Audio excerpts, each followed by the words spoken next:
qual unidade orçamentária que vai gastar, qual a função de governo que aquele gasto estará sendo alocado, né? Qual a subfunção, a que programa de governo aquele gasto se refere, e aí a gente volta ao programa de governo estabelecido no plano plurianual.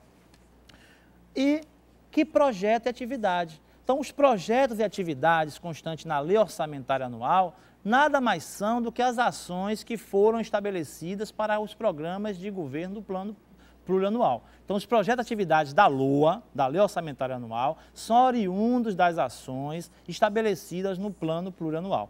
Vai ter uma classificação econômica da despesa, que essa classificação é estabelecida pelas portarias da Secretaria do Tesouro Nacional e, principalmente, aí, o valor autorizado para que seja gasto pelo Poder Executivo naquelas ações, né?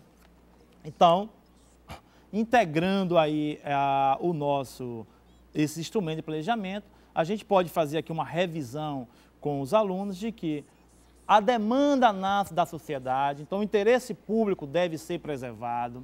Essa demanda da sociedade, essa necessidade da sociedade vai surgir, dessa necessidade vão surgir então os programas de governo.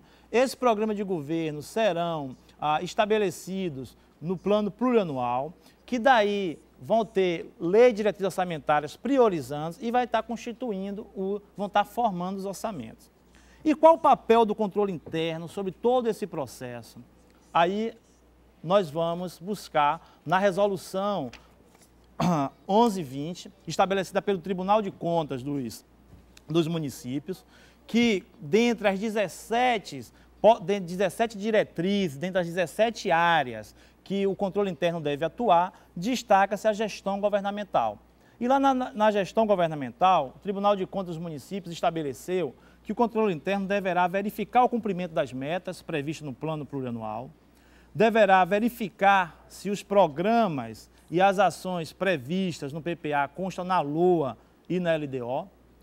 Então, nós estamos falando aqui, cumprimento das metas é fazer o que estava planejado, executar o que está planejado, cumprir com o que se planejou. Verificar a compatibilidade das ações previstas no PPA com a LOA é verificar se há uma correlação.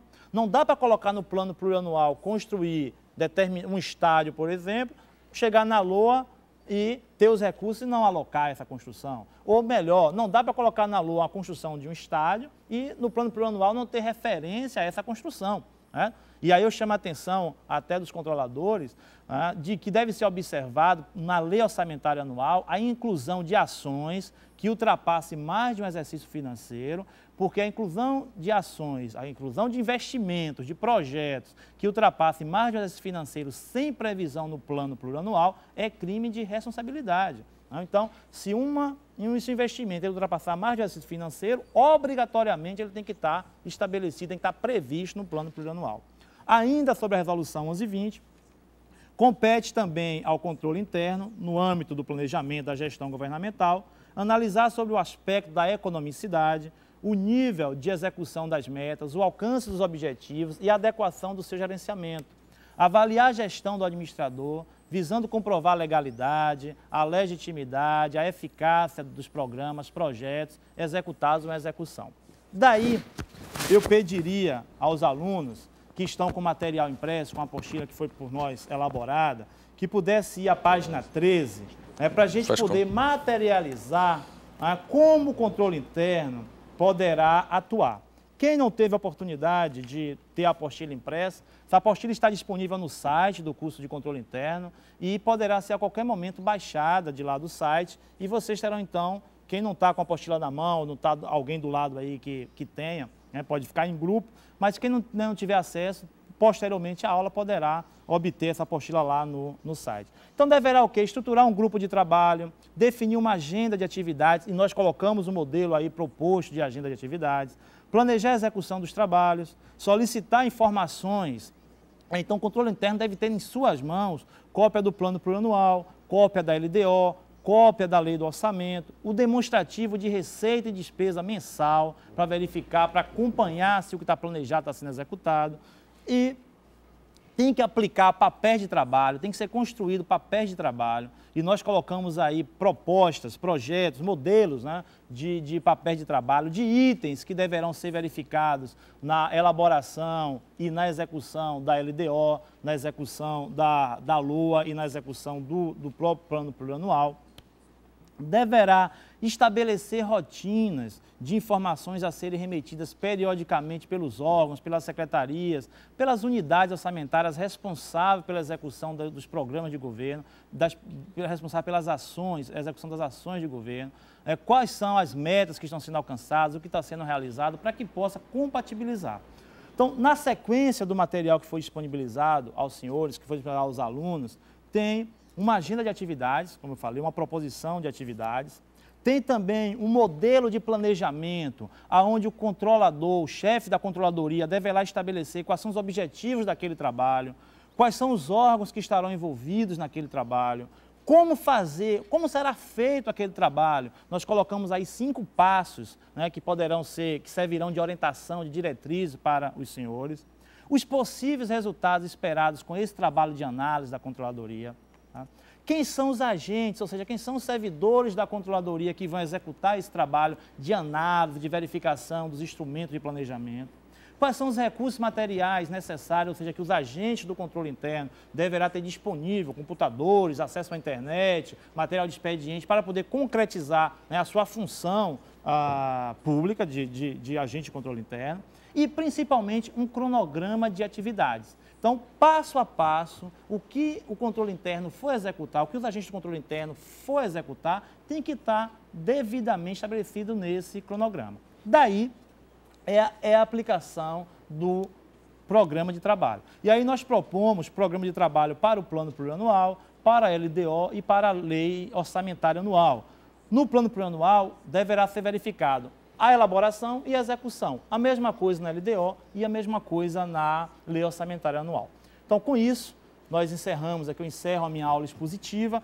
O material está aí para ser consultado e ser utilizado pelos senhores. Nós teremos uma rodada de perguntas e respostas. Caso alguma dúvida tenha ficado, será oportunidade para que vocês possam estar esclarecendo. Quem não tiver oportunidade de poder ouvir, eu estarei, me comprometi com o pessoal da equipe, que está aqui por trás nos apoiando, para poder responder depois por e-mail, qualquer uma outra forma possível para que chegue aos senhores. Meu muito obrigado por esse primeiro momento. Nós é que agradecemos, doutor Fernando, e lembrando a todos que, por acaso, têm interesse em aprofundar os conhecimentos em orçamento público, o doutor Fernando estará ministrando 2 aulas presenciais durante os dias 24 e 25 deste mês de agosto, aqui em Salvador, e a depender do seu interesse, qualquer informação adicional você pode obter pelo 71-3341-9497 ou pelo www.acom-ba.com.br. Dito isto, nós voltaremos em instantes respondendo às suas dúvidas sobre gestão governamental com PPA, LDO e LOA. Mande sua pergunta para o fax DDD 71-3116-7442 ou e-mail uniupb@redidom.com.br ou ainda entre em contato pelo telefone 0800 715250. Voltamos já já.